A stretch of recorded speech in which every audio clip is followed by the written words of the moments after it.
Using Biot-Savart law, derive expression for the magnetic field B due to a circular current carrying loop at a point on its axis and hence at its center.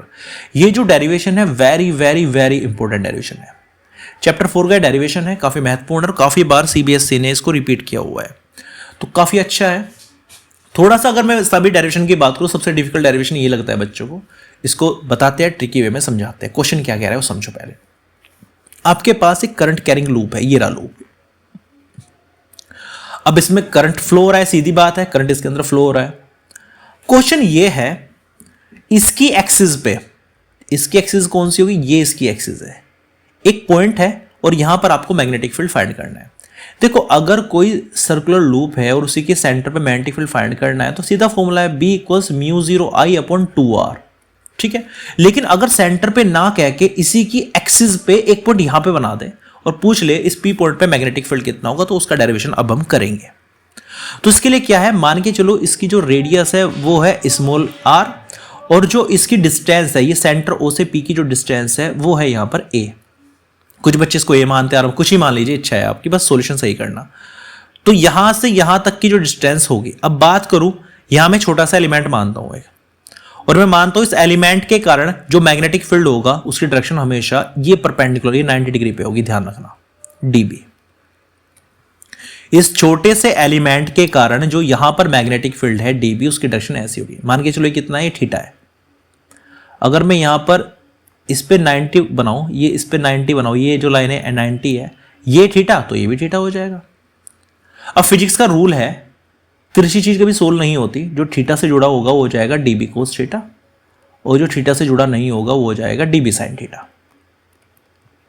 अब ऐसा ही symmetry का case है, तो ऐसे element में नीचे मान सकता हूं, वो भी सेम चीजें क्रिएट करेगा, वो भी ऐसे dB बना देगा, वो भी नीचे इधर dB cos थीटा बना देगा, और वो उधर क्या बना देगा, इधर dB sin थीटा बना देगा। अब कह दोगे जी एक dB sin थीटा ये रहा, एक और लगा तो 2 हो जाएंगे, नहीं, D का मतलब है बहुत छोटे एलिमेंट है, छोटे छोटे एलिमेंट को कितने, 2 को मिलाकर कोई फर्क नहीं पड़ने वाला। जब तक इंटीग्रेशन नहीं करोगे ना, जब तक D खत्म नहीं करोगे, तो 2 का मिलाने, चाहे या 2 dB sin थीटा लिख लो, चाहे कुछ भी आप लिख लो, ये 1 dB sin थीटा के इक्वल ही रहने वाला है, घट सकते हैं, जुड़ेंगे नहीं, ठीक है। अब होगा क्या, ये dB cos थीटा ऊपर की ओर है, dB cos थीटा नीचे की ओर है, कैंसिल आउट हो जाएंगे, बचा कौन, केवल ये बचा। आपको कोई dB बचा रहे, dB तो खुद कुर्बान हो गया था, उसने क्या, ये पिता ने 2 बच्चे दिए, एक dB cos थीटा, एक dB sin थीटा, ये तो खत्म हो गया था। ऐसे नीचे वाले ने 2 बच्चे दिए, एक dB cos थीटा, एक dB sin थीटा। अब dB cos थीटा से dB cos थीटा क्या हो गया, कैंसिल हो गया, क्या बचा, खाली dB sin थीटा। तो अगर आपको नेट मैग्नेटिक फील्ड निकालना है तो आपको dB sin थीटा का क्या करना पड़ेगा, इंटीग्रेशन करना पड़ेगा। अब dB का फॉर्मूला क्या होता है, देखो dB है बायो-सेवर्ट लॉ से μ0/4π I dl sin theta upon r², ये फॉर्मूला होता है।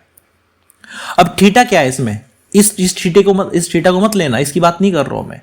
dB जो एंगल बना रहा है ये r का, और जो इससे मिलाने वाला लाइन का जो एंगल है वो 90 डिग्री है, ये 90 डिग्री है यहाँ पे, तो साइन, ये मोस्टली आपको डायरेक्शन बस याद कर लो, चाहे आप अगर आप समझना नहीं चाहते, 3D में ज़्यादा अच्छा समझ में आएगा, तो आप इसको sin 90 यानी 1 करेंगे, हमेशा 1 करेंगे, तो dB की वैल्यू रखेंगे μ0/4π I dl sin I dl upon r²। इसको फाई मान लीजिए क्योंकि थीटा ऑलरेडी हमने यहाँ पे लिया हुआ है, इसको sin फाई मान लीजिए। तो वैल्यू रखेंगे बायो-सेवर्ट लॉ से μ0/4π I dl अपॉन r²। अब sin थीटा क्या होता है, sin थीटा होता है परपेंडिकुलर अपॉन हाइपोटेनियस।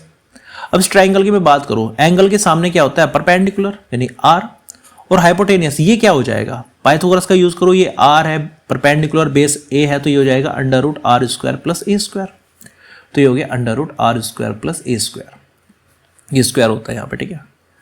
अब जो r क्या है, ये r ही तो है, ये ध्यान देना, ये क्या है, ये r है, मतलब ये क्या लगेगा, √r² प्लस a² की पावर 2। तो r की जगह आपको क्या लेना है, ये लेना है √r² प्लस a² की पावर 2, या इसको आप s मान लीजिए, ठीक है। अब करना क्या है आपको, sin थीटा की वैल्यू मैं रखूंगा जो है r/√r² प्लस a²। थोड़ा सोल्व करते हैं अब इसको, तो जो कांस्टेंट है उसको बाहर ले लो, देखो μ0 कांस्टेंट बाहर, I कांस्टेंट बाहर, r कांस्टेंट बाहर, 4π कांस्टेंट बाहर। अच्छा स्क्वायर से रूट कट गया तो 3/2 पावर हो जाएगी, R square plus A square की पावर 3/2। अच्छा अंदर क्या रह गया, इंटीग्रेशन डीएल रह गया अंदर केवल। अब इसको सोल्व करेंगे तो ये mu 0 I R upon 4 pi R square plus A square की पावर 3/2। अच्छा डीएल मतलब छोटा सा एलिमेंट, और डीएल का इंटीग्रेशन कर देना पूरे की लेंथ इसकी, ये पूरी लेंथ की बात कर दी, कितनी होती है पेरीमीटर सर्कमफेरेंस 2 पाई आर, ये हो जाएगा 2 पाई आर। अब पाई से पाई कैंसिल हो गया, 2 2 जा 4 हो गया, तो आंसर आ गया mu 0 I R square upon 2 R square plus A square की पावर 3/2। ठीक है, तो ये आपका आ गया मैग्नेटिक फील्ड एक्सिस पे, उस पॉइंट पे ये आंसर आएगा। इसके बाद में पूछा एंड हैंस एट सेंटर। अब सेंटर पे अगर निकालना मतलब पी को यहां ओ पे लेके आना तो ए को 0 करना पड़ेगा, सीधी बात है। तो एट इट्स सेंटर क्या आ जाएगा सेंटर पे, तो आपको ए को क्या करना पड़ेगा 0, ए को 0 कीजिएगा तो ये हो जाएगा mu 0 I R square upon 2 R square plus 0 square की पावर 3/2। सोल्व करेंगे तो हो जाएगा mu 0 I R square upon 2r cube. अब आर स्क्वायर आर काटेंगे तो क्या आ गया बी की वैल्यू, ये सेंटर पे आ गया, सेंटर पे सी लिख रहा हूँ यहाँ पे मैं, तो ये म्यू 0 आई अपॉन 2r ये होता है लूप के सेंटर पे, आ गया आंसर इससे। तो कुछ नहीं करना है, सबसे पहले अगर आप पूरा फिनोमेना समझना चाहते हैं अच्छी बात है, डीबी आ गया, दो टुकड़ों में तोड़ दिया, dB cos theta opposite direction में था कैंसिल हो गया, खाली क्या बचा डीबी साइन थीटा, तो यही नेट लेके आएगा। अब तो इसको इंटीग्रेशन करो तो ये नेट लेके आएगा। डीबी की वैल्यू बायो-सेवर्ट लॉ से आपने रख दी यहाँ पे, आर का ध्यान रखना, ये आर कहलाएगा, ये वाला आर कहलाएगा जो है root R square plus A square, distance मतलब ये कहलाएगी। साइन थीटा परपेंडिकुलर और हाइपोटेनियस आपने यहाँ पे रखा, सोल्व किया, सब कांस्टेंट था बाहर आ गया, डीएल का इंटीग्रेशन करोगे 2 पाई आर आएगा, कैंसिल आउट करके आंसर आ गया। अगर सेंटर में निकालना है तो ए की वैल्यू 0 रखनी पड़ेगी, तो ये आपका आंसर आ चुका है। ये फॉर्मूला वेरी इंपॉर्टेंट है, इसको लर्न कर लेना क्योंकि इससे काफी ज्यादा न्यूमेरिकल्स पूछे जाते हैं।